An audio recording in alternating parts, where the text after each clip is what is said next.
Olá, cidadão e cidadã, tudo bem? Eu sou Victor Souza, falando diretamente do dia 23 de outubro de 2025 e está começando mais um episódio do Midcast Política. Aqui nós debatemos os fatos que ocorreram na última semana e que influenciaram no cenário da política nacional com muita informação, esperança e bom humor na medida do possível. E hoje aqui comigo temos ela de visual novo, Thaís Kisuki. Tudo bem, Thaís? Opa, e aí, jovens? Como vocês estão? Estou no futuro, eu já serei uma mulher de 40, então aqui venho dizer pra vocês como é essa nova fase da minha vida. Excelente, Thaís. Seguindo aqui a nossa apresentação, temos ele, Diego Schinello. Tudo bem, Diego? Olá, essa semana eu lembrei que tinha gravação. Mesmo antes de eu te lembrar no grupo, você já tinha lembrado? Sim, porra, bom. Sim, hoje eu lembrava que era quinta-feira.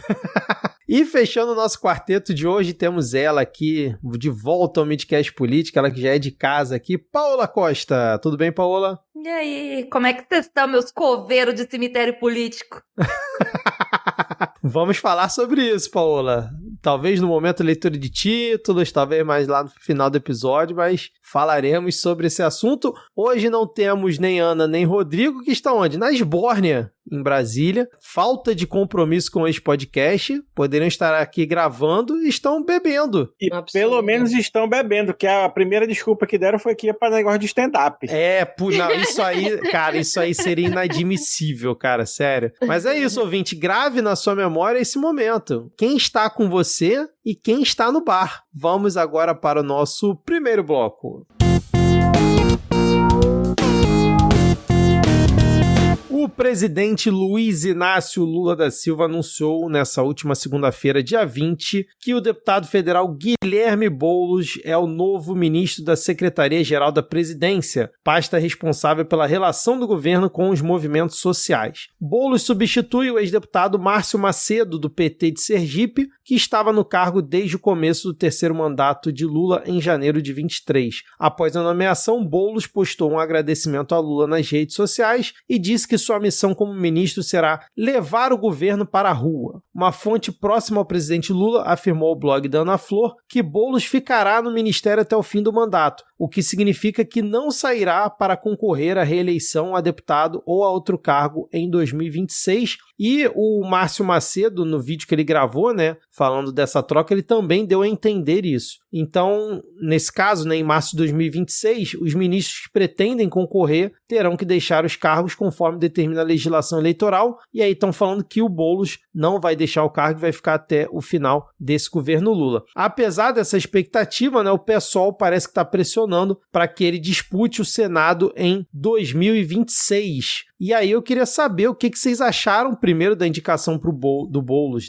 para a Secretaria-Geral, que era uma coisa que já estavam ventilando, há algum tempo. E depois eu quero saber o que vocês acham dessa ideia de tirar o Boulos para concorrer ali à reeleição para o cargo dele de deputado, como um grande puxador de votos, para ficar até o final do governo Lula como ministro, da Secretaria-Geral e, por exemplo, não ter nenhum cargo talvez no próximo governo, ou talvez continuar nessa pasta, enfim. Ele abrir mão para ficar até o final do governo enquanto a reeleição vai estar rolando, o bicho pegando. O que vocês acham aí dessas movimentações? Para mim, faz sentido o Boulos ficar no governo e não se candidatar, se for do interesse dele não só ser um sucessor do Lula num futuro próximo, mas também ir para o PT. Ele, enquanto um político do PSOL, para o PSOL, eu acho que o PSOL está certíssimo em insistir, porque Boulos é um dos nomes mais fortes dele, um grande puxador de votos, e é um nome que coloca o partido em evidência também. Então, de fato, assim, por mais que eu ache que Boulos é o melhor nome que Lula poderia ter escolhido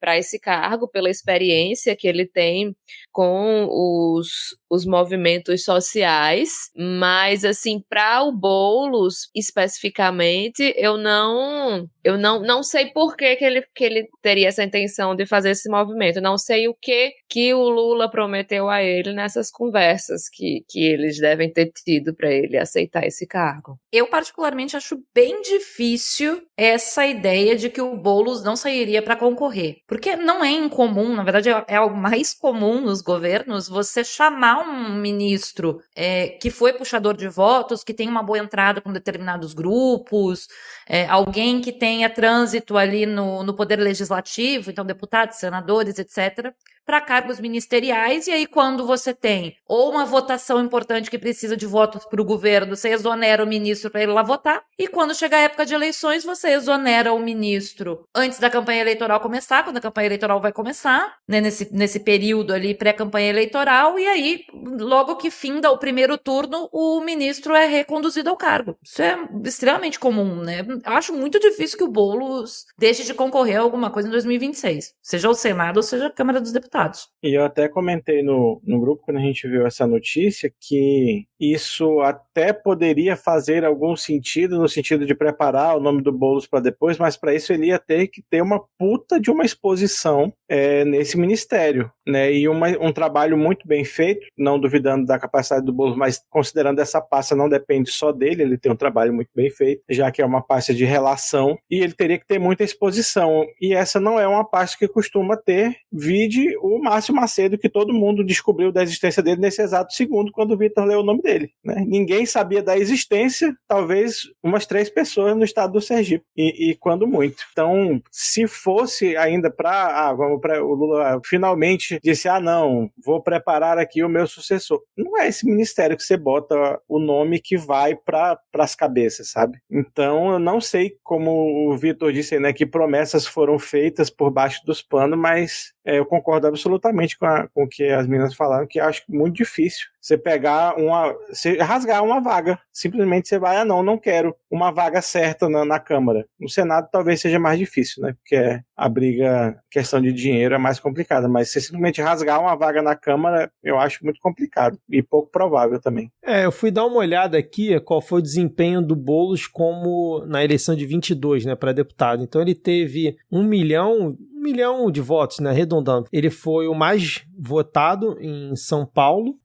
Então, assim, você tá desperdiçando 1 milhão de votos, pelo menos. E aí eu vi gente falando, não, mas vai ter a Erika Hilton para puxar voto no lugar dele. Mas você pode ter a Erika Hilton e o Guilherme Boulos, né? Você pode ter 2, em vez de 1. Tanto que tem os 2 agora, né? Exatamente. Exatamente. Então, vamos lá. Aí, ele pode concorrer ao Senado. Então tá, então vamos ver aqui. Aí eu fui pesquisar a última eleição para o Senado em 2022, que foi uma vaga só. E aí o Marcos Pontes, ele foi eleito com 10.700.000 votos, enquanto o Márcio França ficou em segundo, né, e não conseguiu a vaga, com 7.800.000 votos. Então, assim, é uma distância bastante considerável. Mas tudo bem, a candidatura para deputado é diferente do Senado, óbvio, né? Principalmente que o Boulos foca muito ali na capital, né? E quando você faz uma candidatura para o Senado, você tem que percorrer o estado, né? Uma coisa muito mais ampla, obviamente. Só que o que acontece? Eu estava vendo aqui, por exemplo, a votação dele na eleição para prefeito em 2024, que é quando ele teve o melhor desempenho no segundo turno. Foram 2.300.000 votos, o que é bastante coisa. Mas assim, dependendo da pulverização de nomes que tenham para o Senado, pode ser que não seja o suficiente, porque ele é um nome muito forte na capital, mas no interior acho que ele nunca foi testado a esse nível. Mas assim, digamos que funcione a estratégia de botar ele como candidato ao Senado, já que vão ser 2 vagas, né, ano que vem. Você vai ter uma cadeira importantíssima no Senado na mão do PSOL, né, obviamente, ainda mais num ano que o bolsonarismo vai tentar de tudo para o Senado ser majoritariamente bolsonarista, que é o grande foco deles, né, a gente já comentou isso aqui outras vezes. Você pode ter uma vaga ali para o Boulos, mas ao mesmo tempo você pode simplesmente perder 2, 3 vagas na Câmara, dependendo da quantidade de votos que ele puxaria. Porque assim, é sim muito importante você ter alguém de esquerda no Senado, obviamente, só que você vai ter ali uma vaga. E nesse cenário, eu acredito que um candidato do PT, não sei, não conheço quais são as figuras ali de São Paulo, ou até mesmo alguém apoiado pelo PT e o PSOL, alguém ali talvez de um PSB, alguma coisa assim, você talvez tenha uma chance maior de conseguir a segunda vaga para o Senado, que provavelmente a primeira vaga vai ficar com algum cara de direita, e ao mesmo tempo você mantém o Boulos na Câmara para puxar mais gente. Então, assim, realmente eu não consigo entender se realmente foi essa estratégia de botar o Boulos como ministro para ele fazer um trabalho ali com os movimentos sociais nesses, sei lá, 2, 3 meses que ele vai ter, para depois ele vir candidato ao Senado e desperdiçar essa vaga na Câmara, que assim, a reeleição dele é certa, e eu acredito que ele teria até mais do que 1 milhão de votos que ele teve em 2022, porque ele é muito mais conhecido agora, né? Então, cara, eu realmente não consigo entender essa estratégia. Como o Diego falou, o Ministério, né, a Secretaria-Geral, nem de longe é um ministério para você ganhar exposição. Então, assim, se a ideia, como a Thaís falou, do PT é colocar o Boulos nessa pasta para num eventual segundo governo do Lula, puxar ele para uma casa civil, né, para uma pasta de maior relevância, para ele ser naturalmente o substituto do Lula lá em 2030, e aí ele se filiar ao PT, tudo bem, beleza, mas não precisa deixar ele até o final do mandato do Lula numa pasta que ninguém tá olhando e perder a chance dele virar deputado de novo, porra, não faz sentido. Dá pra ele ser indicado pra Casa Civil como deputado também, nada impede, né? Não conheço nenhuma lei que impede. Exatamente, cara, e até porque ele vai ficar na Secretaria-Geral, vamos lá, a gente tá no final de outubro, ele vai ter, mal e bem, novembro, dezembro, entra ali aquele período de férias que ninguém tá mais vendo nada, aí vai vir janeiro, férias também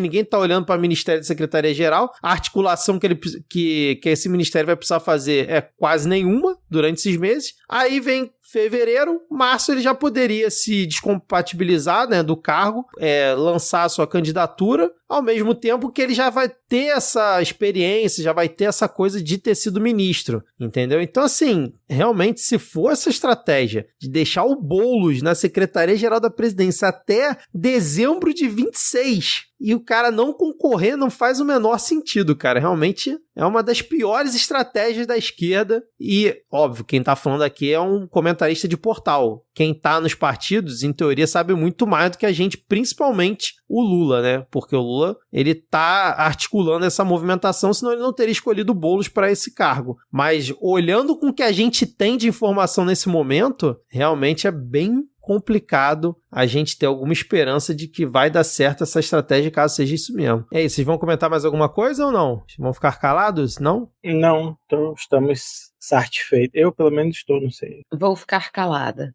Paula, mais algum comentário sobre essa movimentação? Vou me abster de comentários antes que alguém diga que eu tô sendo antipetista, bolsonarista infiltrada, sei lá, por fazer uma crítica à estratégia horrorosa de deixar o Boulos fora de uma campanha eleitoral. Se for essa estratégia, mas eu ainda acho que não é. Mas não se preocupe, Paula, porque os petistas que nos ouvem, eles não ligam que a gente critique o PT. Mas eu ia perguntar, Thaís, se os petistas, né, eles ainda estão por aqui, né, porque tem uma galera que abandonou o podcast, né? Quando a gente começou a falar mal do deve Lula. ter. Deve ter uns os dois, que ficaram, os que ficaram, eles concordam quando a gente critica, então...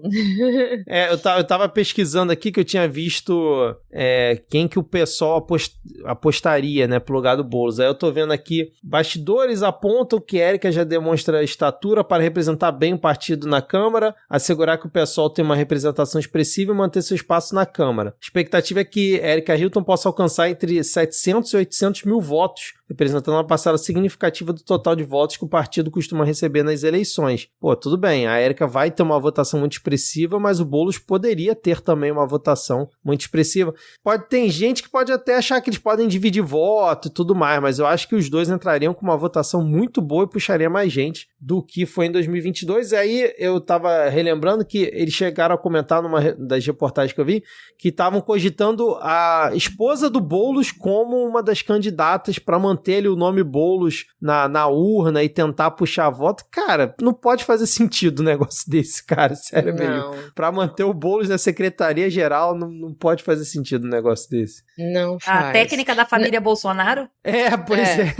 Pois é, cara. Assim, nada contra a esposa do Sim, Boulos. sim, claro, nada Mas, contra. assim, botar ela como candidata só pra manter o sobrenome dele chega a ser ridículo. Se é que veio do PSOL, né? Se não veio de outras pessoas. O partido partido pode não ter nomes tão fortes quanto Boulos e Érica Hilton talvez tenha, eu não estou tão por dentro, mas assim, o PSOL é um partido que traz muitas novidades na política, na esquerda, mas assim, eu realmente acredito que isso não seria o ideal, acredito que dentro eles devem ter quadros interessantes que valem a pena ser conhecidos. Ó, a Laís de Moraes comentou aqui, Laís que tá acompanhando a nossa gravação, ela botou aqui, ó, petista presente, e ela disse concordo, então olha só, temos já o aval de Laís e já tá tudo certo, a Carolina Leão também, ó, pode criticar mesmo. O Reni lembrou que a Erundina também não vai concorrer ano que vem, só nessas é coisa de 1,5 milhão de votos perdidos, né, vamos dizer assim. E a Carolina também comentou que achou que a intenção do Lula com o Ministério do Boulos era dar visibilidade para ele. Eu tava pensando aqui que talvez visibilidade, com esse comentário da Carolina, eu fiquei pensando nisso, talvez visibilidade não fosse a palavra ideal, mas talvez viabilidade no sentido de mostrar ele trabalhando em outros cargos e mostrar ele como alguém confiável, digamos assim, né? A população ainda é muito desconfiada com o Boulos, quem é mais de centro e etc. E aí talvez seja essa a intenção, né? Mostrá-lo trabalhando normalizar, em né? outras frentes. Normalizar o nome do Boulos, né? Talvez. Só que aquilo, botou ele numa pasta que o foco da declaração dele do Lula é de que ele vai ter uma interlocução com os movimentos sociais. Então, tipo assim, meio que botou ele na caixinha que o pessoal já olha ele, né? Mas sei lá. Não necessariamente, porque também é uma pasta que fala muito com os sindicatos. E Sim. querendo ou não, o Boulos ainda não tem entrada com alguns sindicatos. Existem alguns grandes sindicatos do país que têm certas restrições, seja com o PSOL, seja com o próprio nome do Guilherme Boulos. Uhum. Então, isso também pode fazer com que mude um pouco a visão que os sindicatos têm do Boulos. Tem esse ponto Faz também. bastante sentido mesmo. Sim. Nesse... Pensando por esse recorte, eu concordo. Eu achei aqui, ó, foi no Globo. Aí eles botam aqui que os nomes cotados são a da Érica Hilton, que a gente já comentou, Natália Boulos, que é a mulher do Boulos. A ideia é manter o sobrenome popular nas urnas e a decisão sobre a candidatura da Natália passará por uma deliberação do MTST, do qual o casal Boulos faz parte. Outros nomes como Ivan Valente, Erundina, Sônia Guajajara e Lucilene Cavalcante, todos eleitos em 2022, além de Juliano Medeiros, que é ex-presidente do PSOL, são apostas para a bancada paulista permanecer pelo menos com o número atual de 5 deputados. Lideranças do PT afirmam que o novo ministro concordou com o pedido do presidente Lula para permanecer até o fim do governo, apostando na sua reeleição e na sua recondução ao cargo para mais 4 anos. Que aí é aquilo que eu comentei, né? Talvez a ideia realmente seja essa, para no próximo governo botar ele numa pasta de maior visibilidade e aí com isso fazendo ele o sucessor natural do Lula. E aí o suplente dele, a gente não comentou, né? O suplente do Boulos, que vai assumir a vaga dele na Câmara, é o Ricardo Galvão. Não sei se os ouvintes vão se recordar, o ex-presidente do INPE, né, lá da época do Bolsonaro, né, que teve toda aquela treta com o Bolsonaro, que ele bateu de frente com o Bolsonaro demitiu ele, que é atual presidente do CNPq, o Ricardo Galvão, da Rede, né, o partido dele é Rede. O que vocês acharam aí desse substituto? Eu acho o nome do Ricardo Galvão ótimo. A gente precisa de mais pessoas da ciência dentro da Câmara para poder bater de frente com alguns projetos de lei de impacto de destruição ambiental. Mas, ao mesmo tempo, ele tem que fazer esse balança, porque hoje ele está na presidência do CNPq, né? Então, tem que ver o que para ele seria mais vantajoso. E essa articulação já está acontecendo. Então, ele já teve reunião com a Marina Silva, já teve reunião com outras pessoas da Rede, para poder analisar e avaliar se ele realmente vai assumir esse cargo ou se vai passar pro próximo, que eu não sei quem é o próximo nessa linha sucessória. Tá. Ele ainda não definiu, né, se vai assumir. Ele não, pelo menos até um pouco mais cedo, ainda não tinha definido se ele realmente iria. Ele ainda tá avaliando, mas na Folha já estão cravando aqui, né? Tá que Ricardo Galvão deixará a presidência para substituir Boulos na Câmara. Notícia de 5 5 horas atrás, então realmente é recente essa informação, mas realmente todos os outros links aqui dizer que eles ainda estavam definindo. Vamos ver, né? Vamos ver se vai se confirmar ou não, mas concordo com a Paola, é um bom nome pra gente ter lá, né? E não só representar, como a Paula falou, por ele ser alguém da ciência, ele é alguém que tem dados. Então, ele teria argumentos sólidos e importantes. Não que aquela bagunça da Câmara seja muito propícia a se ter discussões reais e construtivas. Mas, enfim, ele tem isso. A gente viu que ele é uma pessoa combativa. Sim. Nessa briga toda com o Bolsonaro. E, querendo ou não, para se estar no Legislativo, principalmente na Câmara dos Deputados, essa é uma característica importante. É verdade, Thaís. Não tá aqui na pauta, mas eu vendo aqui nas reportagens sobre o Boulos e tal, a imagem da Manuela Dávila, e estão falando que ela vai concorrer ao Senado, né? Pelo Rio Grande do Sul. A Manuela Dávila tá no PCdoB ainda? Manuela Dávila saiu do PCdoB já tem um tempo. Primeiro ela tinha anunciado a desistência dela de concorrer a qualquer cargo político, mas sempre reafirmando que não era uma decisão para sempre, era uma decisão pelo menos por um certo tempo. Ela foi fazer o doutorado dela, foi se dedicar a isso, se dedicar também à ONG dela, né, o Instituto Se Fosse Você, e agora ela saiu do PCdoB no passado e agora ela tá estudando para qual partido ela vai. Ela ainda não se filiou a nenhum, e existem 3 partidos atrás dela, né? Tem o PT,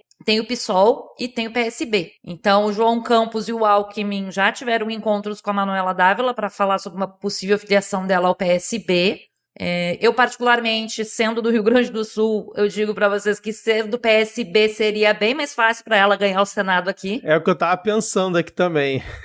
Considerando muitas questões. Eu sou do Rio Grande do Sul, tenho um lugar de fala. Sim.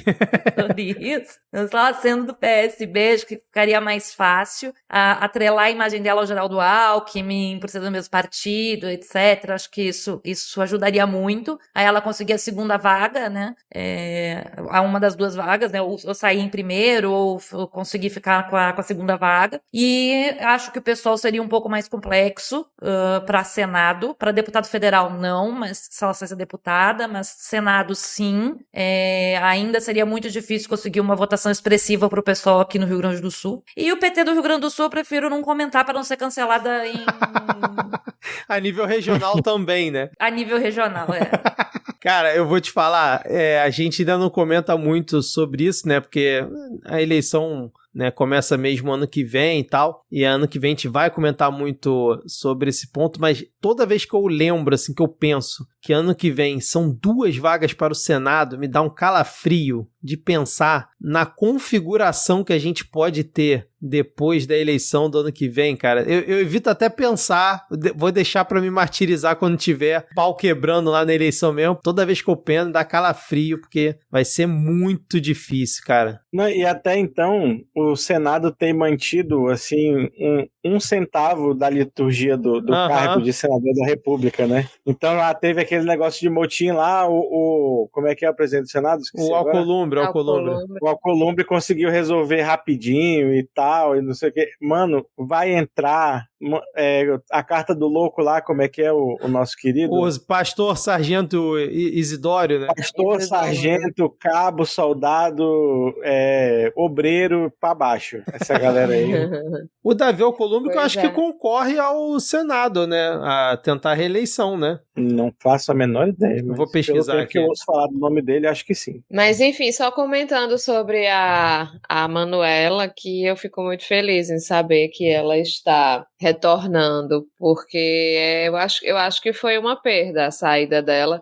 E eu acho que a saída dela se deu, assim, Paula falou, né, que foi muito porque ela tinha os projetos dela e tal, mas eu acho que teve muito da violência política de gênero também, né, eu acho que ela foi a candidata que mais foi atacada nesses últimos tempos, e, enfim, ela também tem uma filha pequena, eu acho também pensando na segurança da família dela, mas era um quadro que eu tinha ficado com muita tristeza de ver a esquerda perdendo. Então, assim, espero que de fato ela volte e que consiga se eleger pelo Rio Grande do Sul. Só corrigindo aqui, o Alcolumbre não tenta reeleição ano que vem, não. Ele se reelegeu em 2022, né? Então, agora para ele só em 2030. Ele se elegeu em 2014, tentou o governo do estado, perdeu, e aí depois veio em 2022 e se reelegeu. Quem vai tentar vir aí por Alagoas é o Lira, né? Rapaz, será que ele vai fazer esse movimento? É um movimento que eu tô curioso também pra ver, porque assim... A Lira é foda. Porque o cara é o rei da Câmara, né? Mesmo sem estar na presidência. Por mais que ele tenha muita força pra fazer esse movimento, e deve ser um dos favoritos, né? Aliás, estamos falando de Alagoas, né? Não deixa de ser um risco, né? O cara tá trocando uma coisa certíssima, mas o fato é que são 2 vagas, né? Não tem como ele não entrar, né? Quem não volta para essa próxima, aparentemente, é o Omar. Deve concorrer ao governo do estado de novo, lá no Amazonas. E aí o Omar já é ruim, aí ele saindo vai entrar um coronel, qualquer coisa lá, que é pior. Porra, pode crer, cara. Lembrando aqui, né, que o pai do Arthur Lira já foi senador, né? O falecido Bill de Lira, ele chegou a ser senador, né? Então, assim, a família já tem aí um histórico, né? Tá aí, então no próximo episódio a gente pode talvez já fazer essa prévia, né? Pra já ficar todo mundo desesperado junto aqui comigo. Quais são os senadores que estarão concorrendo? Quais são as vagas que estarão, né, em disputa na próxima eleição pra galera já ir se preparando, cara? Quem vai querer fazer um momento jabá hoje, já que não temos Rodrigo Hipólito? Então vamos lá, né? Já que Rodrigo Hipólito está se esbaldando numa jantinha do Mendes a uma hora dessa, eu estou aqui fazendo uma substituição um tanto quanto capenga para pedir aí o seu apoio, né? Você que está aí com uma graninha sobrando, né? Você pode nos ajudar aí a partir de R$5 por mês, que é o valor que você paga num pão de queijo, porque o Brasil aparentemente chegou a isso. Se você tiver aí com um pouco mais de folga, né? Nós temos também as cotas de R$20 por mês, que dão acesso ao conteúdo extra no mural do Apoia-se, e ter o seu nome lido aqui no final do episódio por este que vos fala. E a partir de R$50 por mês, nós temos a nossa cota Um Beijo da Lhama, que você pode assistir a todas as nossas gravações, como faz Reni Barcelos. Você recebe aí toda semana um link exclusivo no seu e-mail para acompanhar aqui a gente. Temos também para aqueles clientes aí super generosos que estão mamando nas tetas do governo ou que são empreendedores de sucesso, você decide, a nossa categoria Ministério do Amor, a partir aí de R$100 por mês.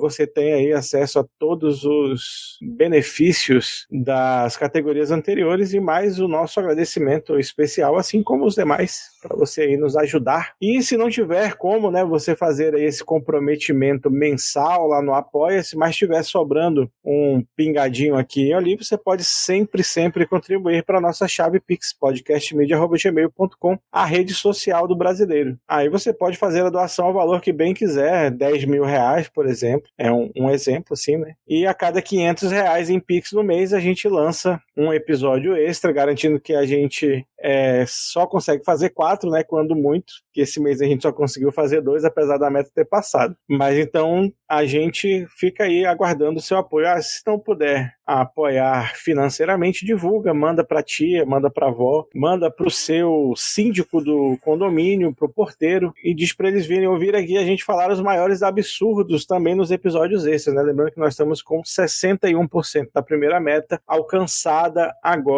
até agora nesse mês de outubro. Então, por enquanto, não teremos ainda episódio extra no mês de novembro, e a gente fala isso em tom de ameaça, porque sabe que sempre tem alguns ouvintes que chegam ali no dia 30 e fazem uma mágica que nos deixa aqui gravando vários episódios extras por mês. E temos também, né, a nossa nova loja do Midcast com as estampas exclusivas desenhadas por Thaís Kisuki, né? Temos aí pau no cu do Mickey e tem que dilapidar as fortunas. Você pode adquirir nos mais variados tipos de produtos, né? Toalha de banho, lençol de cama, caneca, camiseta. Você pode fazer aí o que quiser com as nossas estampas. Entra também no nosso grupo do Telegram, que é organizado pelos mais valorosos ouvintes da podosfera, e no nosso canal do WhatsApp, onde o patrão dá uma atenção toda especial. Excelente, Diego. Lembrando, mais uma vez, que dia 30 de outubro, esse episódio vai ser no dia 27, dia 30, não sei como, né? Porque eu não sei em que momento que eu vou editar esse episódio esse final de semana, vai sair dia 27. Dia 30 é a nossa gravação, né, do Midcast 300, ao vivo lá no nosso canal do YouTube, aberto para todos os ouvintes. Então inscreva-se lá no nosso canal, procure aí Midcast Política no YouTube e acompanhe ao vivo. Vai ser um programa muito especial para a gente relembrar alguns momentos, né? Fazer algumas interações. Então a participação de vocês vai ser muito importante. E lembrando que esse mês, né, o Diego falou, a gente vai ter 2 episódios extras. O primeiro já está gravado, provavelmente pelos próximos dias deve sair. E o segundo episódio extra será gravado também na próxima semana, com transmissão também aberta para todos os ouvintes. E a gente informa vocês aí pelos próximos dias. Então, ou seja, na próxima semana teremos 2 episódios abertos para todos os ouvintes lá no nosso canal do YouTube. Um é o episódio extra do mês de outubro e o outro é a gravação do Midcast 300, certo? Então vamos lá, vamos seguir aqui para o nosso segundo bloco.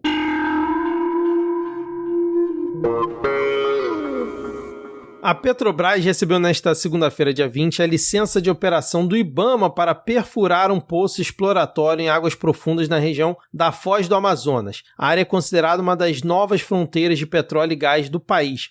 A empresa disse que comprovou a robustez de toda a estrutura de proteção ao meio ambiente que será usada na perfuração. O ministro de Minas e Energia, Alexandre Silveira, comemorou a decisão e disse que a exploração da margem equatorial é o, abre aspas, futuro da soberania energética, fecha aspas. A margem equatorial é uma faixa marítima que se estende do Amapá ao Rio Grande do Norte. Segundo a estatal, nesta fase o objetivo é coletar informações geológicas e avaliar se há petróleo e gás em escala comercial. A expectativa sobre a área é que ela seja um novo pré-sal, com reservas que permitiriam explorar 1,1 milhão de barris de petróleo por dia. Isso é mais do que a capacidade dos 2 campos atuais. O Ministério do Meio Ambiente afirma que a autorização para a Petrobras perfurar o poço 59 da bacia de petróleo na Foz do Amazonas, abre aspas, resulta de um rigoroso processo de análise ambiental, fecha aspas, do IBAMA.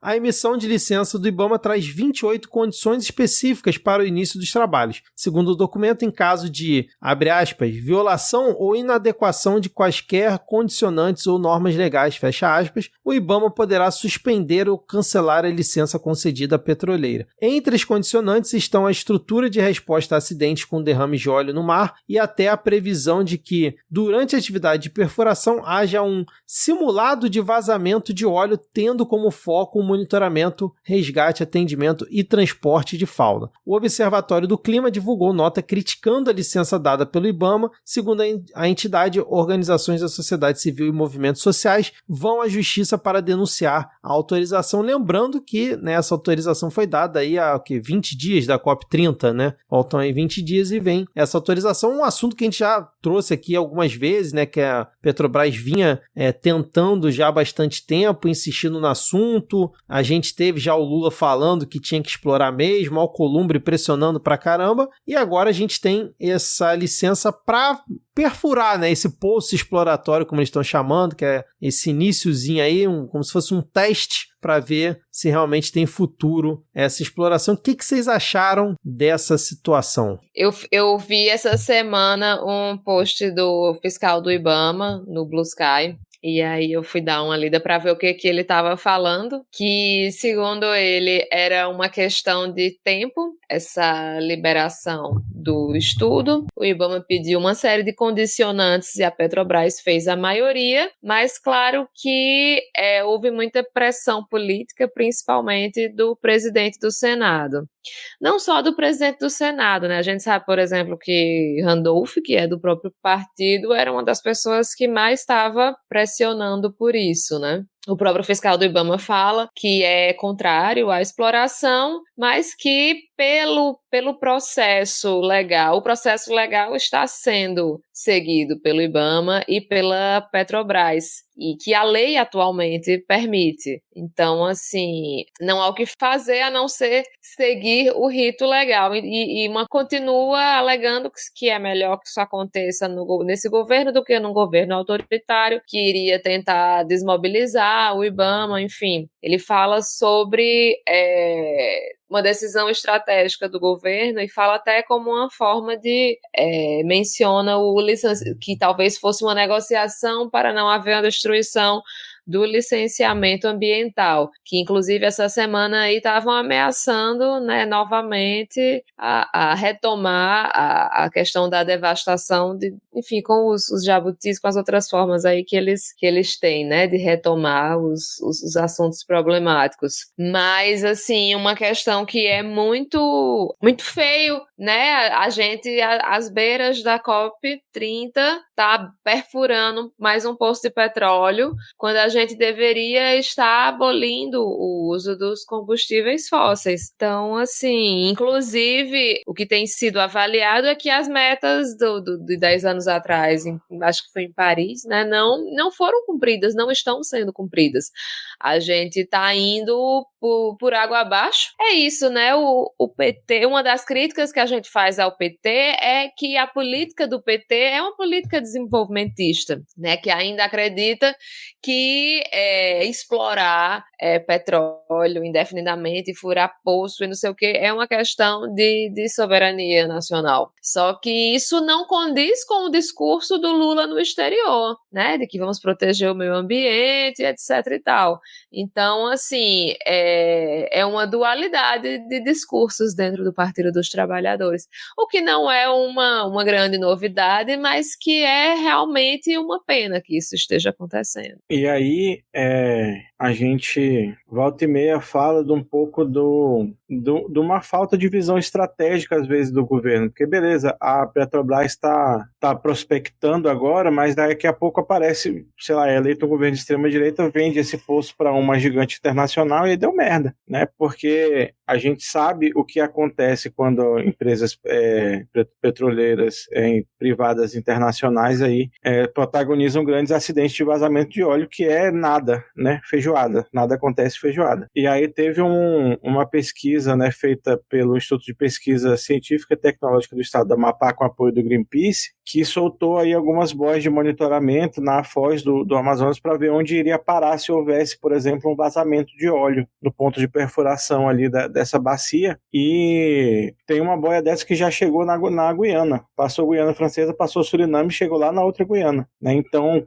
contaminaria não só toda a foz do Amazonas, ali como o arquipélago de Marajó, como uma série de ecossistemas únicos no mundo, como toda a foz de rio, contaminaria também águas internacionais e outros países, né? E geraria uma puta de uma saia justa para o Brasil, que está arrotando o ambientalismo aí mundo afora. Então é o tipo da coisa que não tem razão de ser, né? Então a gente esperava que o governo, a Petrobras, por ser uma empresa estatal, tentasse procurar alternativas que não essa, né? Já basta o que foi feito, por exemplo, no gasoduto de Urucu, lá no Amazonas, que teve um impacto ambiental gigantesco, e aí hoje em dia a refinaria de petróleo de Manaus foi privatizada, né? E o gás, via de regra, não serve ao povo do estado do Amazonas, mesmo após todo esse impacto ambiental que teve. E aí o Brasil já foi o líder mundial em energia limpa, né? E aí parece que a gente abre mão desse protagonismo quando faz atitudes como essa, né? A gente sabe que a lei está sendo seguida, porque ela normalmente está sendo nesses casos, mas isso não quer dizer que isso seja bom, né? Lei seguida por lei seguida, o golpe da Dilma foi feito dentro da legalidade, né? O que é legal e o que é certo normalmente, inclusive, não andam de mãos dadas. Mas você pegar um impacto aí, considerando corrente marítima, considerando tudo isso, seria realmente desastroso haver um acidente de derramamento de petróleo ali, e não é uma questão de si, né? É uma questão de quando. Porque quando você tem uma ampla exploração de petróleo, não é uma questão de si, é uma questão de quando. E tudo isso acontecendo na semana que a gente passou aí o primeiro ponto de não retorno no aquecimento global, que foi a questão da morte de corais. Não lembro onde agora, mas tem aí uma série de pontos, né, definidos pelo painel de cientistas que pesquisam, né, estudam aí a crise climática, e a gente segue a passos largos para se matar. Por que não, né? Destruir todo o planeta, acabar com tudo de uma vez, ou destrói a humanidade. Mas, assim, eu tenho visto muita gente criticando o IBAMA, né, nas redes sociais, assim, indo pra cima, dizendo que o IBAMA é contra o crescimento econômico brasileiro, pipipi, popopó e tal.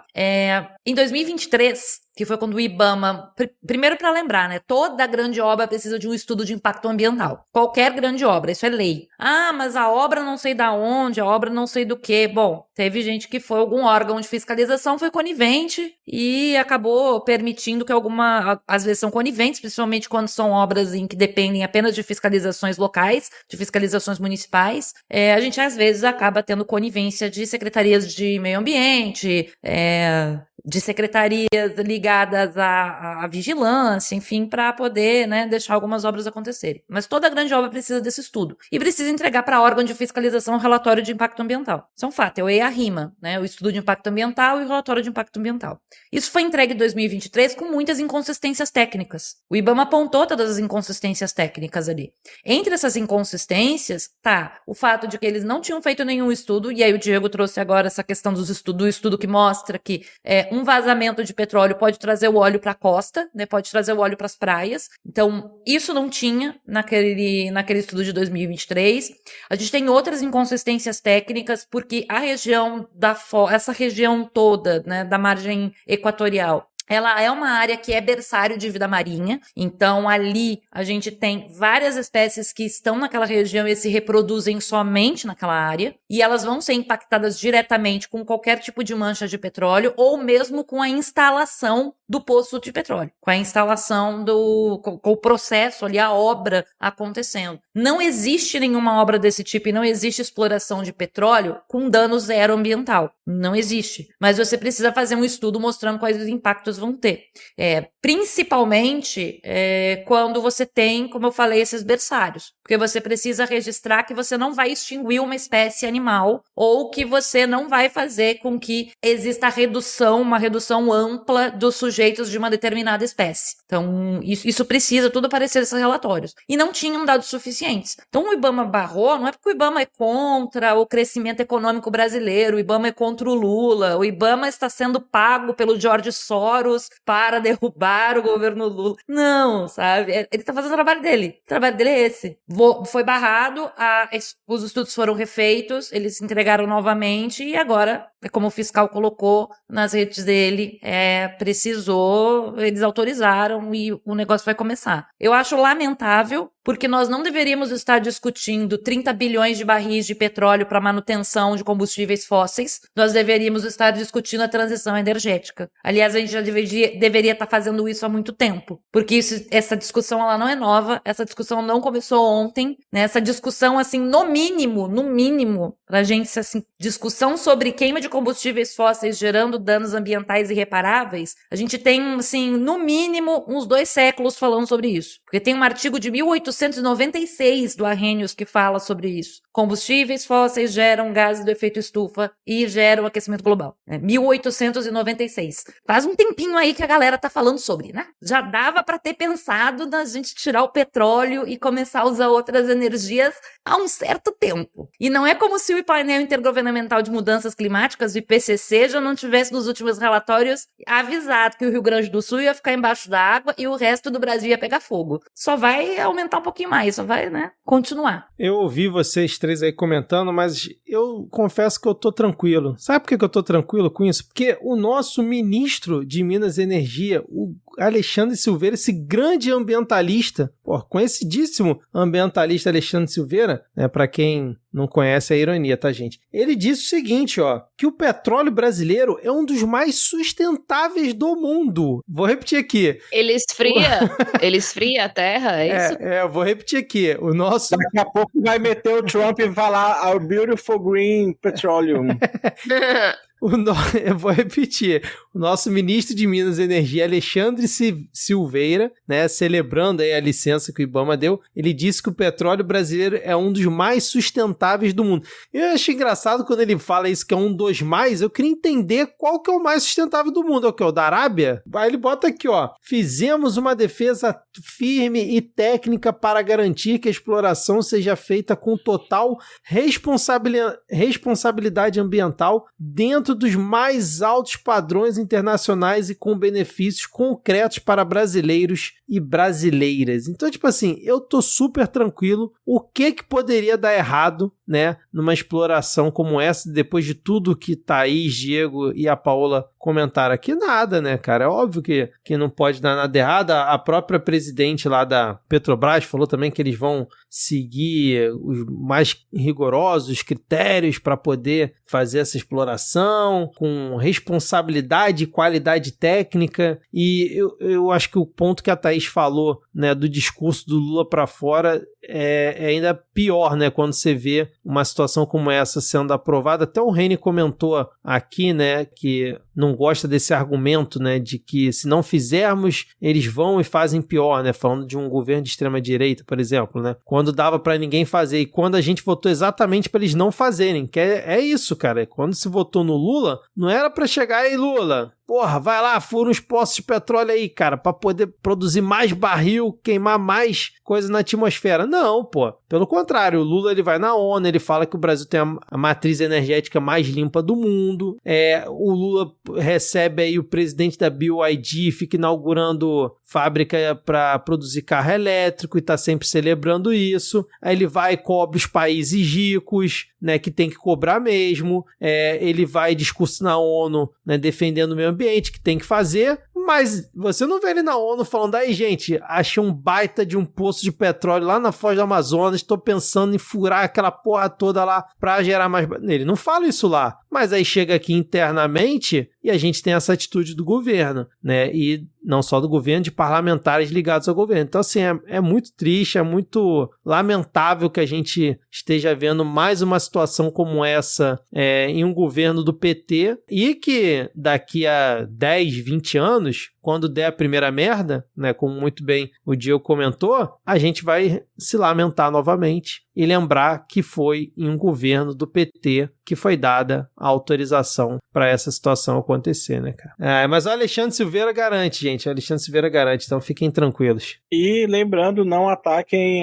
o IBAMA, porque o IBAMA está seguindo a lei. A intenção era não quererem fazer, né? Uma vez que querem fazer, uma agência governamental, ela só faz seu trabalho, fiscaliza o que ela tem que fiscalizar. É isso. Bom, vamos então aqui para o nosso último tópico, né? Que é falar sobre o quê? STF, pois o Supremo Tribunal Federal publicou nessa última quarta-feira, dia 22, a decisão da primeira turma que condenou o ex-presidente Jair Bolsonaro e mais 7 aliados por tentativa de golpe. Agora será aberto o prazo para que as defesas possam apresentar os recursos questionando o entendimento dos ministros. A decisão foi publicada no Diário da Justiça e os advogados terão agora até 5 dias corridos para apresentar os chamados embargos de declaração, já que o chamado núcleo crucial foi condenado por 4-1. Depois da apresentação dos recursos, não há um prazo para análise. O relator, Alexandre de Moraes, pode avaliar individualmente alguns pedidos ou submeter o caso ao colegiado. Também pode requerer que a PGR se manifeste antes de levar o caso a julgamento. Ou seja, a prisão de Bolsonaro ou de qualquer um dos outros réus não será imediata. No Supremo, há a expectativa de que os eventuais recursos sejam analisados até o fim do ano. No dia anterior, a primeira turma do STF condenou por maioria todos os 7 réus do chamado núcleo da desinformação da trama golpista. Os réus deste núcleo são Ailton Barros, major expulso do Exército, Ângelo Denicoli, major da reserva do Exército, Giancarlo Gomes Rodrigues, sargento do Exército, Guilherme Marques, tenente-coronel do Exército, Reginaldo Vieira, coronel do Exército, Marcelo Bormevete, policial federal, e Carlos César Rocha, presidente do Instituto Voto Legal, para quem não lembra, aquele utilizado por Valdemar, aquele do mensalão, né, para questionar as urnas em 2022. A condenação foi formada com os votos do relator Alexandre de Moraes, Zanin, Carmen Lúcia e Flávio Dino. Luiz Fux, olha só, surpreendendo um total de 0 pessoas, abriu divergência e defendeu a absolvição de todos os réus por todos os crimes apontados contra eles. Coitado do Mauro Cid, cara. O que o Mauro Cid fez contra ele, porra? Exato. Para de ser rancoroso, Fux. Mauro Cid sozinho tentou dar um golpe de Estado, vocês não estão entendendo. Exato. O Fux claramente não gosta de X9. Por isso que não deu certo. O cabeça de peruca. Caraca, essa vírgula sonora lá do Medo e Delírio é boa demais, cara. Parabéns, Cristiano. Após a leitura do seu voto, ainda no plenário da corte, Luiz Fux, ministro Luiz Foda-se, pediu para ser transferido da primeira turma para a segunda turma da corte. No documento encaminhado para o presidente da corte, o Fachin, Fux cita o artigo 19 do Regimento Interno do STF para manifestar seu interesse em compor a segunda turma, abre aspas, considerando a vaga aberta pela aposentadoria do ministro Luiz Roberto Barroso, fecha aspas. Fachin autorizou a transferência. A segunda turma, para a qual Fux pede a transferência, contava com Barroso, né, que se aposentou, e tem como membros Gilmar Mendes, Dias Toffoli, André Mendonça e Nunes Marques. Apesar de não ser inédita, a ação pegou de surpresa os demais ministros da corte, segundo o blog da André Sadi. Ainda falando sobre o STF, né, na véspera ali da sua aposentadoria do STF, o Luiz Roberto Barroso, né, que a gente comentou aqui semana passada, ele votou a favor de descriminalizar o aborto até as 12 primeiras semanas de gestação. Ele pediu pro Fachin para pautar isso novamente, o Fachin aceitou e ele fez esse voto dele. Abre aspas então aqui para o Barroso, né, nesse voto dele. Ninguém duvide, se os homens engravidassem, o aborto já não seria tratado como crime há muito tempo, fecha aspas aí, para o ex-ministro. O julgamento foi interrompido por um pedido de destaque do decano Gilmar Mendes e por isso deverá ser retomado na forma presencial. Lembrando que, né, esse caso estava sendo, essa DPF, a 442, estava sendo julgada no plenário virtual. Entidades católicas pediram, né, nessa última terça-feira 21, ao STF que o voto do ministro Luiz Roberto Barroso, no caso da legalização do aborto até a 12ª semana de gestação, seja anulado. Essa manobra foi alvo de críticas de duas entidades católicas, a União dos Juristas Católicos de São Paulo e o Instituto Brasileiro de Direito e Religião, que já foram credenciadas como amicus curiae. Cara, o que é isso, gente? Aí complicou. Amigo da corte. Amigo da corte. Amigo da corte no processo. Tá ali para assessorar o juiz da decisão. E como é que se fala isso? É cúria, né? Cúria. Amicus curia. Porra, tá aí. Nunca tinha ouvido esse termo, não. Curi, né? Quando é AE, é curi. Curi, o então. é mudo, né? Amicus curi, então, né? Então, justamente por isso, né, essas entidades têm legitimidade para opinarem no curso da ação. O advogado que representa ambas as entidades é Ives Gandra Martins, logo quem, hein? Alegando que seria uma manobra para impedir o próximo ministro de votar, o mesmo movimento foi feito pela Confederação Nacional de Bispos do Brasil, a CNBB, contra o voto da ministra Rosa Weber, que também foi depositado no sistema do plenário virtual antes de ela se aposentar. O pedido dos bispos foi julgado e negado por unanimidade pelo Supremo, que manteve a validade do voto da ministra. E aí, o que vocês acharam, né, desse pedido do cabeça de peruca, de mais uma condenação de golpistas e desse voto aí do Barroso, né, no apagar das luzes? Tem um pedido a Luiz Inácio, né? Já que não vai indicar uma mulher negra, indique então um lutador de MMA, um pugilista, para quando tiver a rinha, turma 1 versus turma 2, a primeira turma sair na vantagem, que eu quero muito ver alguém enchendo a cara de toda essa galera da atual segunda turma de porrada. Mas não você preocupa, sabe o Alexandre que... de Moraes tá treinando Muay Thai. E eu ia dizer, você sabe que o Fux, ele é muito bom no jiu-jitsu, né? Então vai ser uma luta, vai ser, olha, já quero o UFC do STF. Gostei. Caraca, o UFC do STF ia ser bom demais, cara. Só uma coisa que não tava aqui, o Fux parece que ele é o relator do pedido do Bolsonaro para tentar anular, né, a condenação dele de inelegibilidade lá do TSE no STF, que estava na primeira turma, né, o Zanin se julgou impedido, aí foi parar para a mão do Fux, e aí dizem que esse movimento pode também ser uma tentativa do Fux tentar levar com ele, né, para a segunda turma, que seria mais favorável ao Bolsonaro, esse recurso junto com ele, mas tem outras pessoas, né, segundo o pessoal da imprensa apurou, que dizem que, na verdade, uma vez o recurso na primeira turma, ele deve continuar na primeira turma e não pode ser levado. Então ainda está meio nebulosa essa questão, mas é bom a gente ficar de olho nessa movimentação do que o Fux fez. Ele ficou inelegível por mais de um processo, mas a gente nunca pode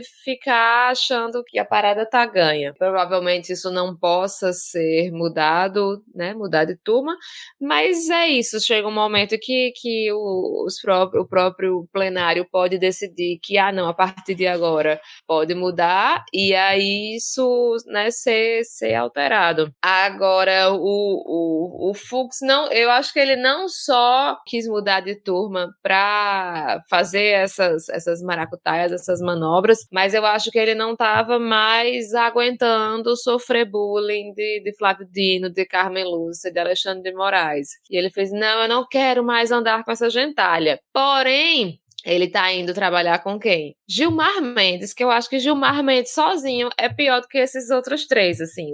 Se for pra xingar, ele é pior do que esses outros. Então, assim, talvez ele tenha trocado 6 por meia dúzia, se ele tenha procurado um local menos belicoso para trabalhar, talvez ele tenha trocado 6 por meia dúzia. Mas, comentando esse voto do Barroso, né, na saída dele, eu confesso, assim, que me deixa um pouco confusa do porquê que a Rosa Weber e o Barroso, eles só trazem isso à pauta quando eles estão saindo. Eu não sei se é porque, como é um assunto que fica travado, e como eles estão de saída, eles podem destravar e dizer, traz aqui pra mim que eu voto. Talvez seja por isso, né? Mas a alegação dessa associação dessas associações que querem anular os votos da Rosa Weber e do Barroso é tão ridícula que caiu no caso da Rosa, e eu espero que no caso do Barroso caia também, porque assim, não é como se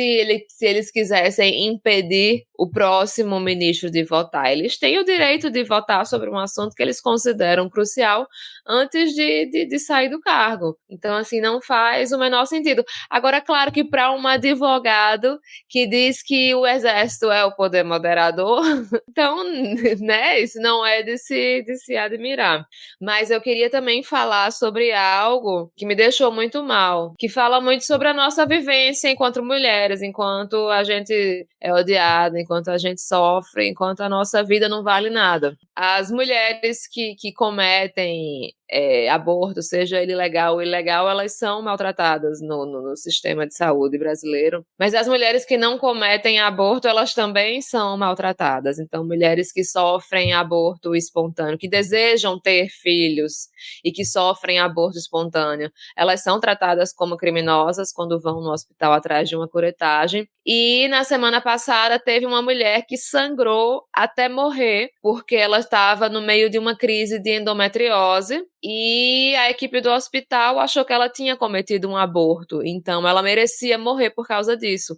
Isso aconteceu em Pernambuco, mas é só pra gente lembrar que mulheres estão morrendo, mesmo mulheres que não cometem aborto, estão morrendo por causa desse preconceito absurdo, dessa misoginia, desse ódio que as pessoas têm das mulheres, porque é isso, você é muito religioso, mas foda-se se você é religioso, você não tem o direito de condenar uma pessoa à morte. Se você é religioso, deixe que Deus castigue essa pessoa e ponto final. Você é uma pessoa que trabalha com medicina, que deixa uma pessoa sangrar até morrer, não só devia perder o direito de trabalhar com isso, como deveria ser preso, porque isso é um crime. Você foi responsável pela morte de uma mulher. Essa luta ainda está muito longe de ser vencida, né, de ser tratada como problema de saúde, que o Barroso falou sobre isso no voto dele também, mas, enfim, é uma pena que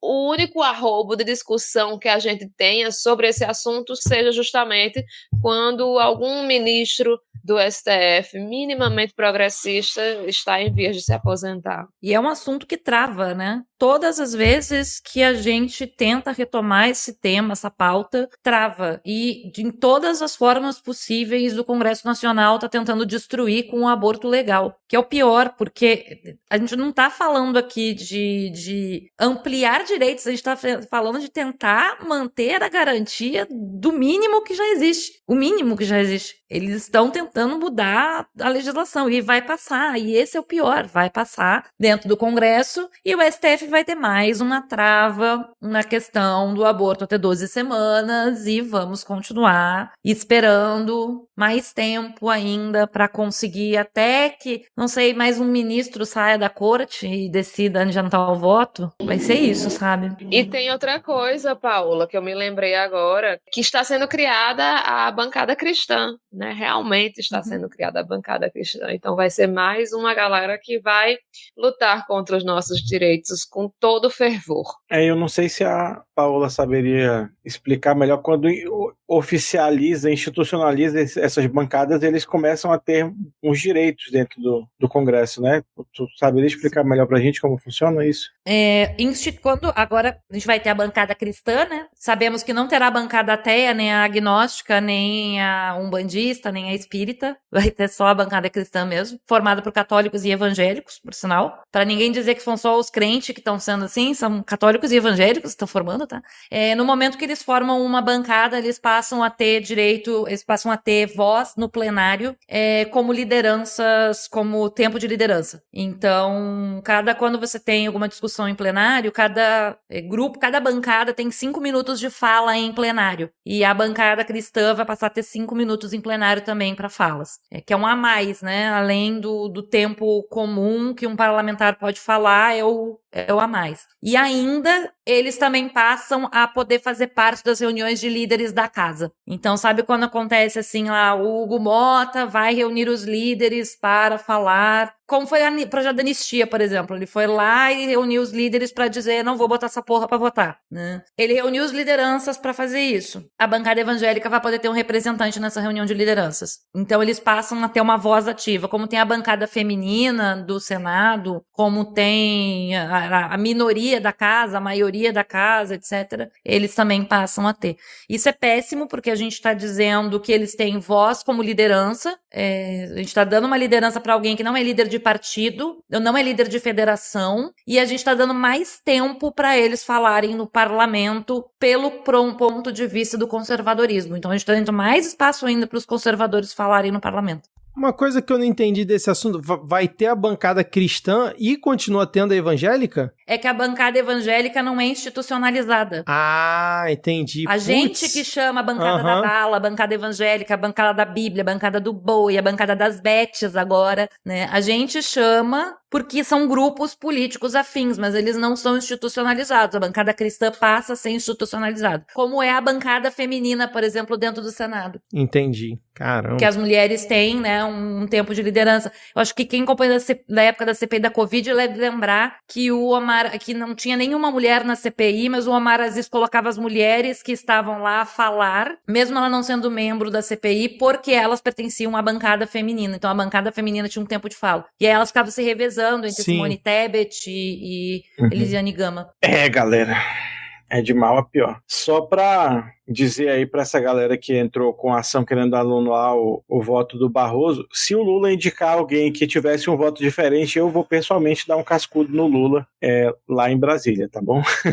Não que não seja possível, né? Porque, sei lá, é o Brasil. Não, lembrando que o Jorge Messias, né, que deve ser o indicado, ele é evangélico. Então, assim, a gente não sabe o quão evangélico ele é. É evangélico, mas aceita o aborto até a 12ª semana? A única coisa que eu sei que ele é defensor é que ele é defensor dos direitos trabalhistas. Sim, foi o que eu vi também. Agora, de resto... O que para nós é por este lado, né? Porque vamos convir que Alexandre de Moraes e Barroso não são, assim, grandes defensores do CLT, né? Vamos convir, né? Cara, vai ser muito, muito triste o momento que a gente tiver que destruir o Alexandre de Moraes do que ele virou para a democracia brasileira, né?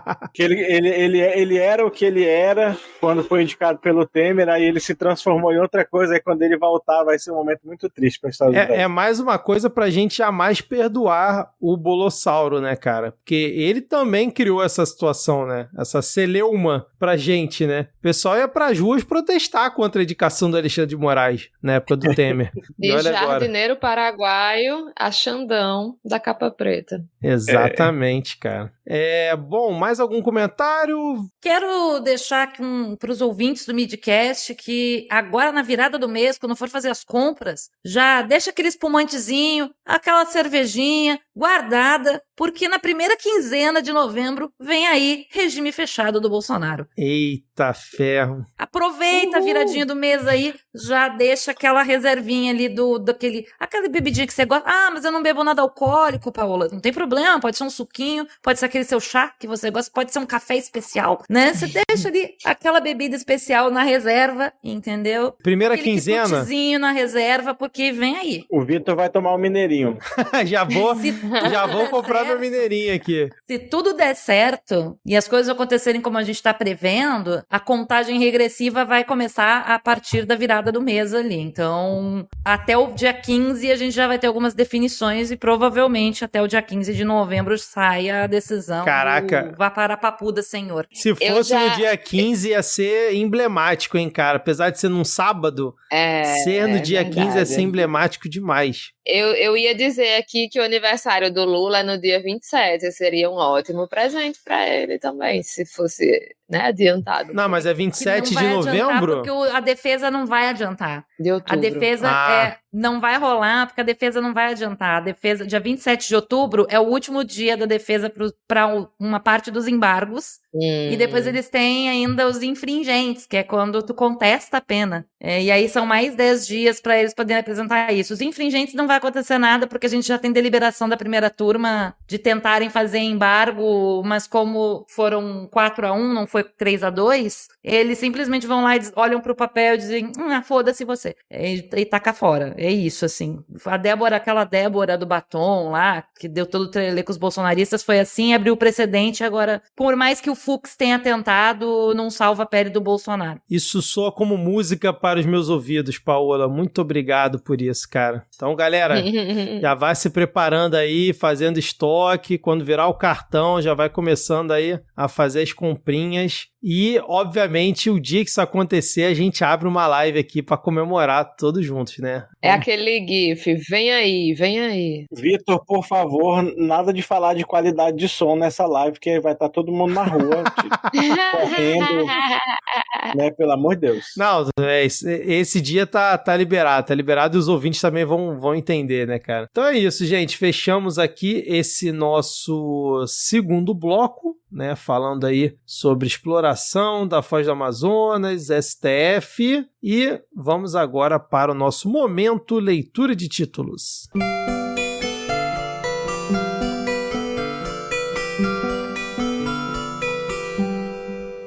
Multidões protestam contra Trump em cidades dos Estados Unidos sob o lema No Kings. Inclusive, lá estava Pedro Pascal protestando com a camisa No Kings, Only Queens e uma drag queen olhando com cara de nojo para Donald Trump, né? Pascal sempre maravilhoso. Foi o maior protesto contra o presidente, acho que da história. 7 milhões de pessoas em mais de 2.700 localidades ao redor dos estragos fudidos. E aí ele, do seu alto de uma criança de, sei lá, 5 anos, acho que nem uma criança de 5 anos faria isso, né? Até sacanagem com a criança de 5 anos. Do alto da sua imbecilidade completa, me posta um vídeo de ele num caça com uma coroa de rei, pra quem não viu, como se ele estivesse voando por cima das manifestações e jogando um líquido, um conteúdo marrom. Cocô. Não, é a questão do cocô.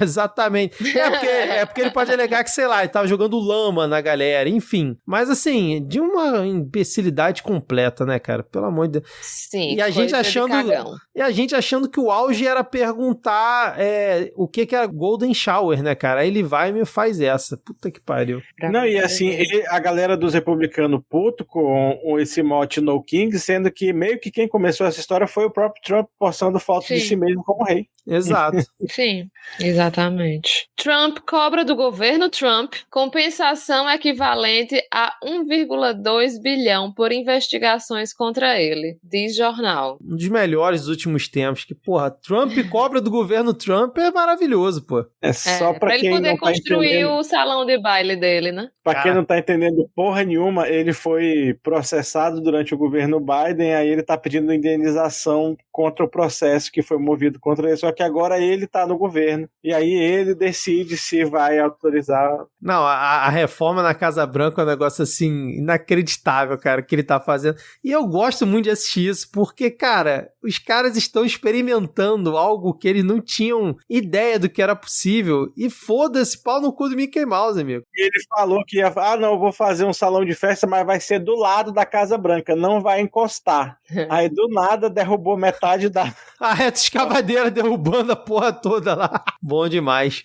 Coincidência ou não, a parte que ele derrubou é onde fica o escritório da primeira-dama. Eita. Donald Trump ameaça presidente da Colômbia sob acusação de cooperação com o narcotráfico. E não tá aqui, mas o Maduro lá na Venezuela falou que a CIA já tá lá. E que eles vão se arrepender e não vão ter sucesso, assim, juntando as duas coisas ainda. Que é muito temerário essas investidas de Donald Trump na América do Sul. É muito problemático, assim, ele começou com a Venezuela e, tipo assim, a maioria das pessoas não tá nem aí pra Venezuela, porque Maduro é um ditador e não sei o que lá, então foda-se a Venezuela, né?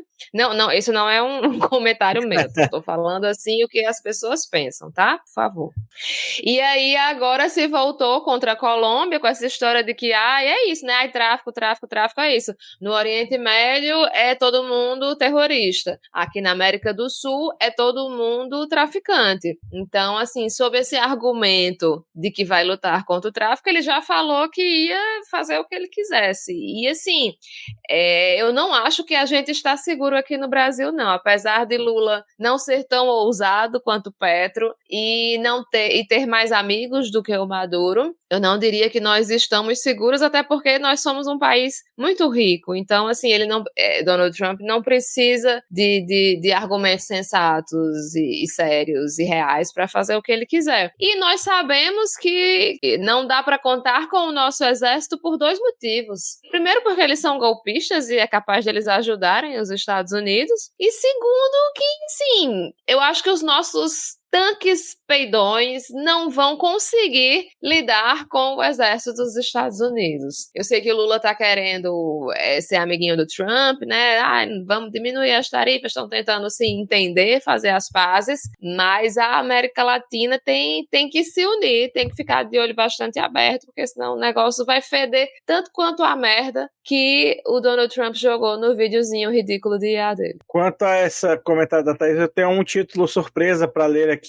Flávio Bolsonaro sugere que Estados Unidos bombardeiem a Baía de Guanabara. É isso, cara. Não tem muito o que falar, né? Golpista sempre é golpista, não importa a situação. Eduardo Bolsonaro, o famoso bananinha, procura a polícia após se sentir ameaçado nos Estados Unidos. Depois ele fez um vídeo dizendo que não era nada e que foi só a mulher dele que ficou um pouco nervosa. Exato, é porque tinha um carro parado, né, ali perto da porta dele. E aí fica a denúncia. Cuidado, viu, estrangeiro, que pode o ICE bater na sua porta. Não, e aí fica a denúncia que o Little Banana, empolgado com o momento Little Banana que teve no episódio passado aqui, já tá querendo render pauta pra alimentar o seu momento. Nada disso, a gente já entendeu a sua jogada e colocou você pro momento leitura de títulos pra não lhe dar todo esse cartaz que foi dado semana passada. Então, vá com calma, Bananinha. Não é assim não, né? Toda semana também não, pô. De preferência, semana nenhuma. Mas falando em Bananinha, vamos lá. Ele continua, apesar de não ser um momento Little Banana, porque a Comissão de Ética da Câmara arquiva a representação contra Eduardo Bolsonaro por articular sanções nos Estados Unidos.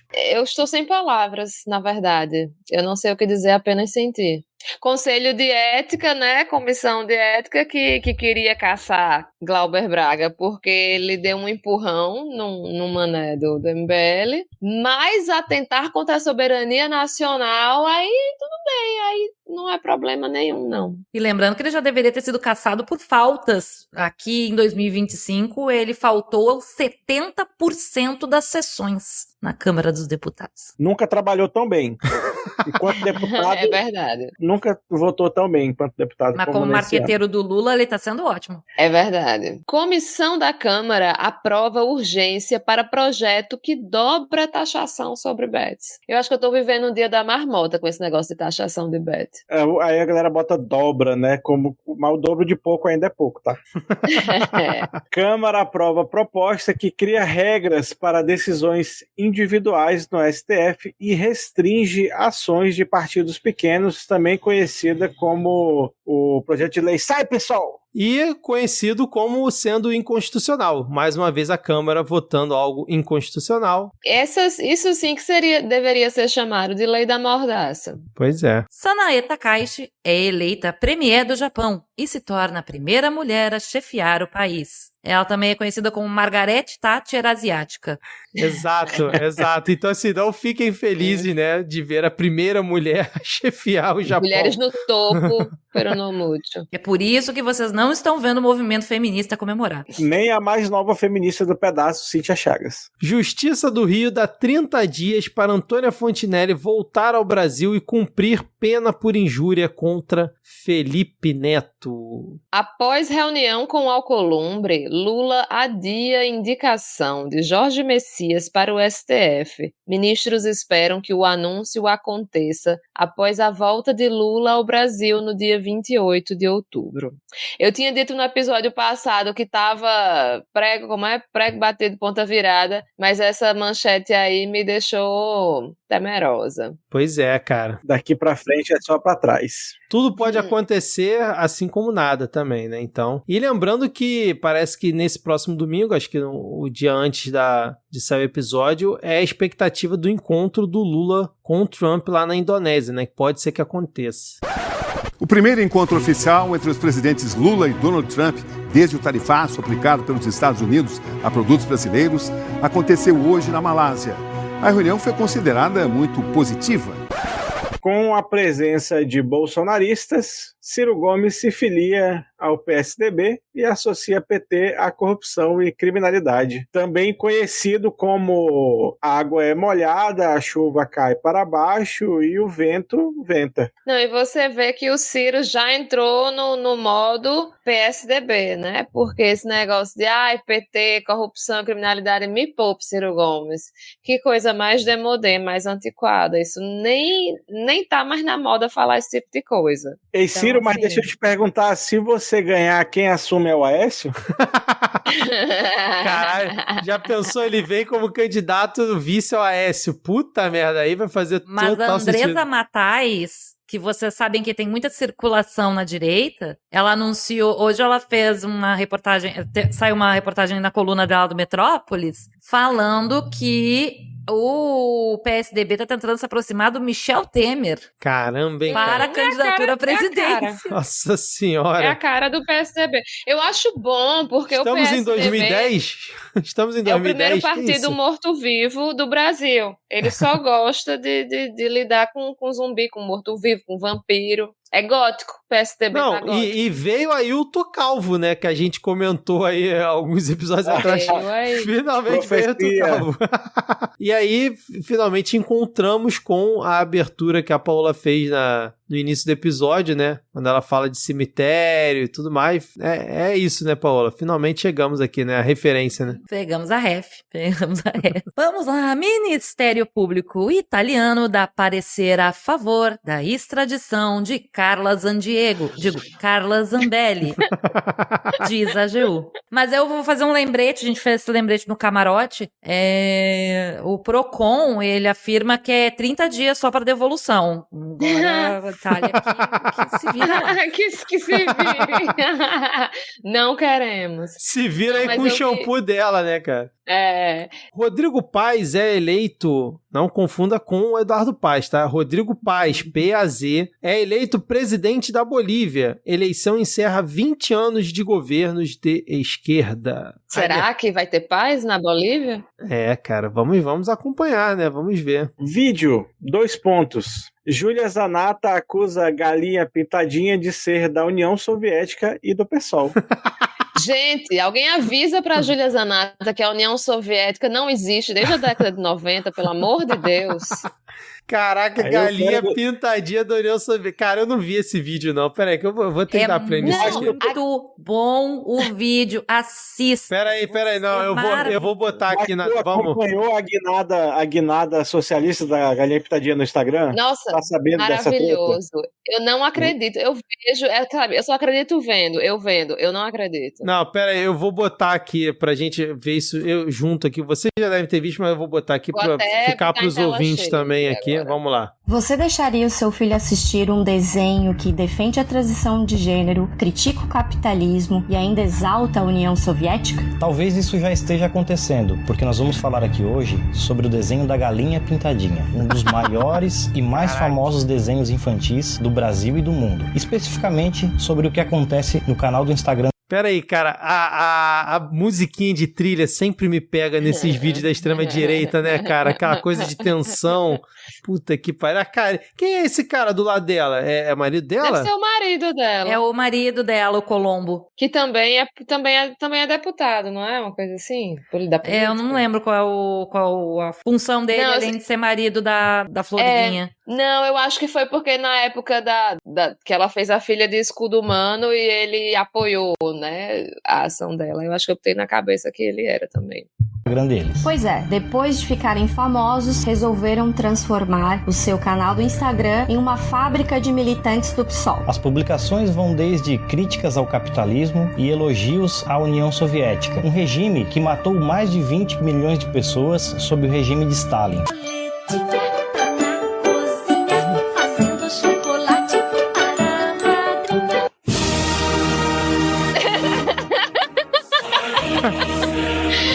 Caraca, não, traduz pra quem? Tem a legenda embaixo dizendo músicas que não são do mesmo cantor, por mais que pareça. Quem que é esse personagem da Galinha Pintadinha? É o Pintinho? É o Pintinho amarelinho. É, apontando, né, pra cima, tem uma tela, né, com a bandeira aqui da União Soviética, né, no meio de uma imagem aqui. Foi-se o martelo. É.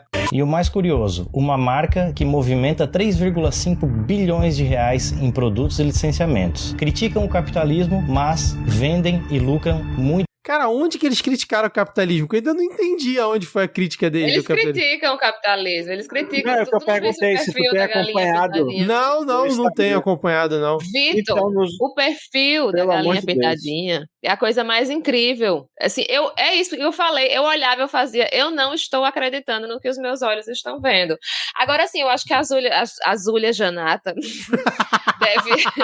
eu sou especialista em trocar o nome do povo, né? Ela deve achar que, por acaso, a Galinha Pintadinha deveria o quê? Tomar os meios de produção, já que ela é comunista?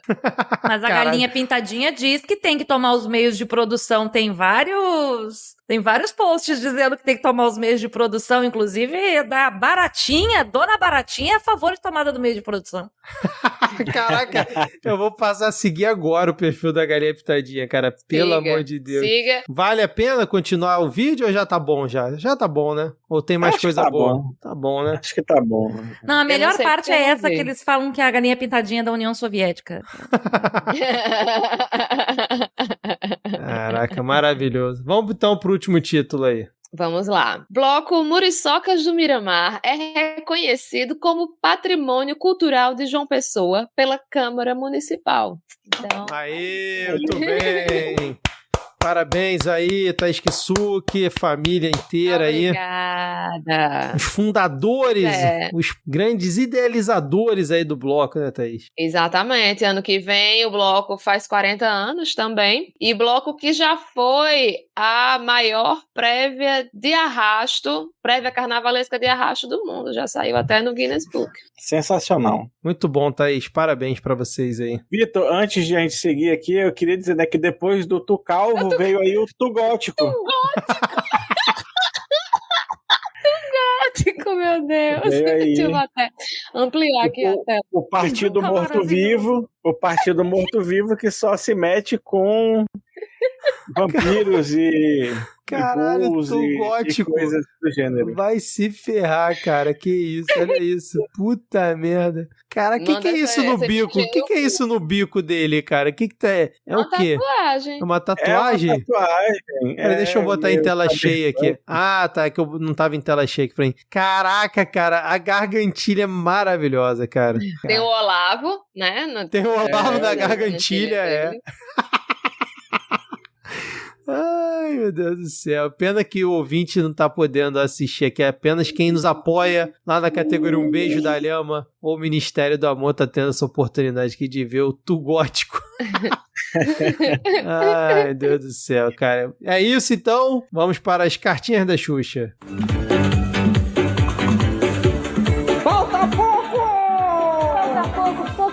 Pouco pra você ganhar, baixinho. Não fica desesperando, aí se desesperando, fica triste, não. Se você escreveu, falta muito pouco. Você já fez o mais difícil, que era escrever. É, porque eu sei que tem muito baixinho que é preguiçoso. Mas os baixinhos que não são preguiçosos, um alô, hein? Que show da Xuxa é esse? Vamos para as cartinhas da Xuxa. Antes das cartinhas da Xuxa, vamos ao resultado da nossa enquete. Então vamos lá. O episódio 51 dessa temporada, Barroso, Exonerações e Little Nana, teve como enquete 2 pontos. Como Mauro Vieira e Marco Rubio resolverão a questão das tarifas em suas reuniões futuras? Num jogo de truco?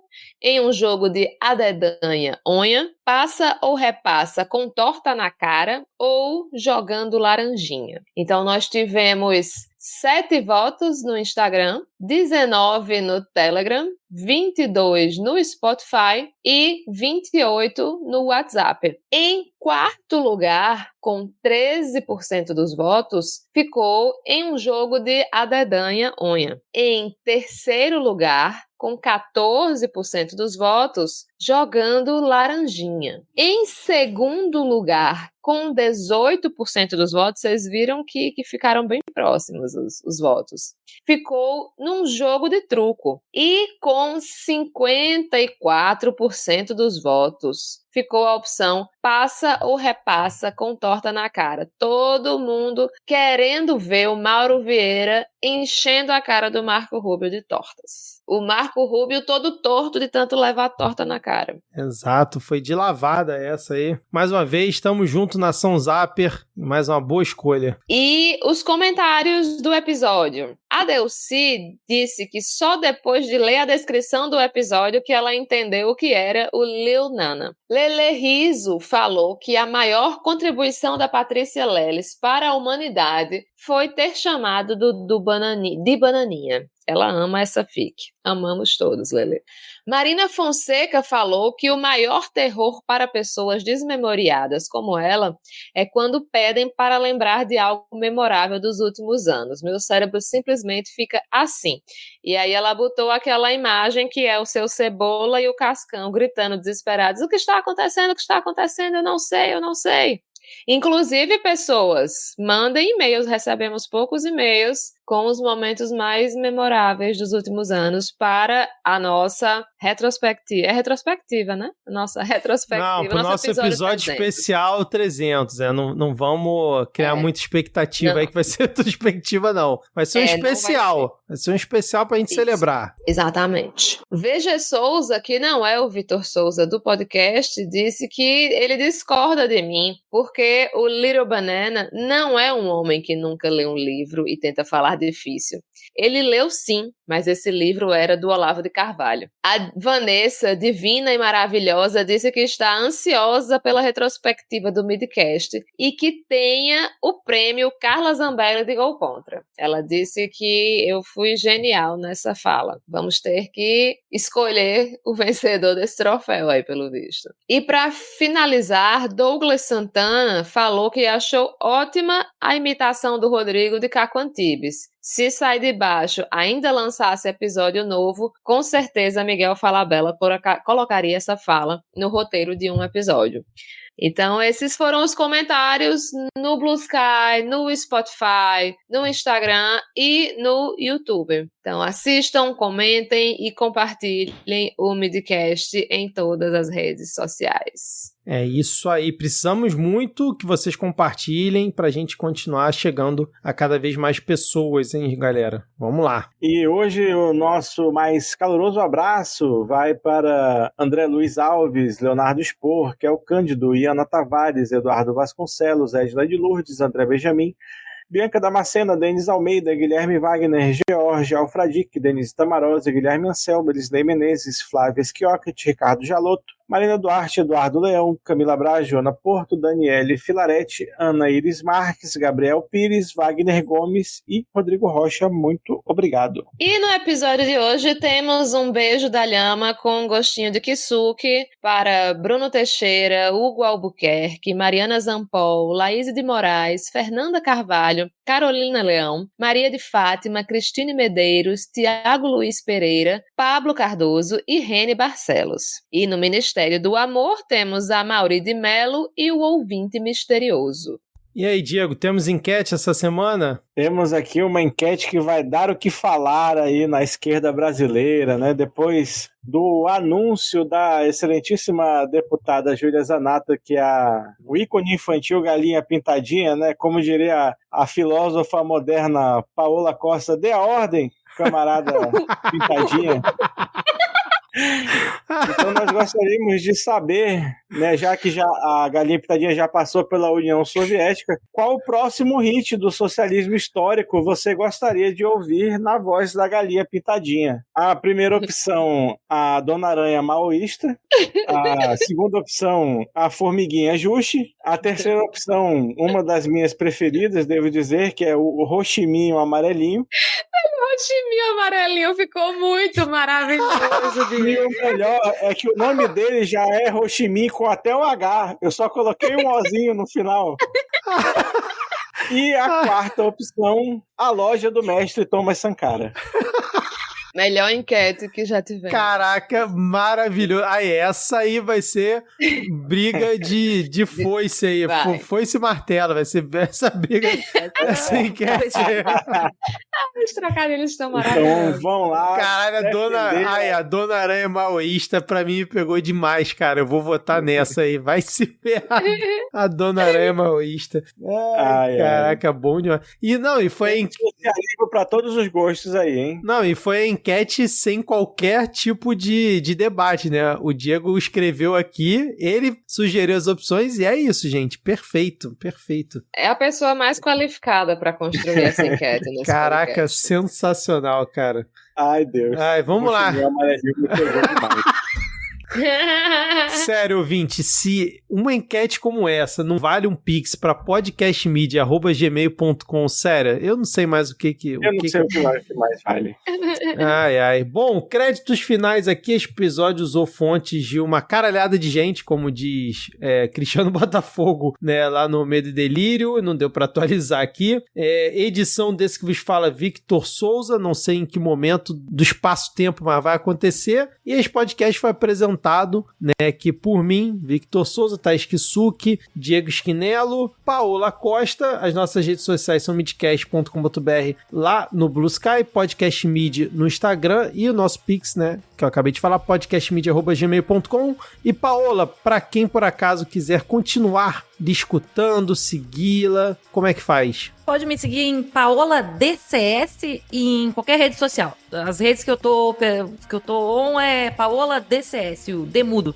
Só procurar lá que vai me achar. E o podcast? E também pode me encontrar lá no Farofeiros Cast. Todas as terças-feiras temos gravação ao vivo às 8 da noite no YouTube. E na quarta-feira o episódio do Farofeiro sai em todos os agregadores de podcast. Então você também pode seguir a gente aí no seu agregador de podcast favorito. É só procurar lá por Farofeiros Cast. Olha aí, ó. Segunda você escuta o Midcast, quarta-feira o Farofeiros. Pronto aí. Maravilha. Então é isso. Valeu, gente. Muito obrigado por mais este episódio. E agora o próximo. Nos vemos lá no dia 30, lá no YouTube, ao vivo, pra gente celebrar o episódio 300 do Midcast Política. É isso. Valeu. Até a próxima semana. Tchau, tchau.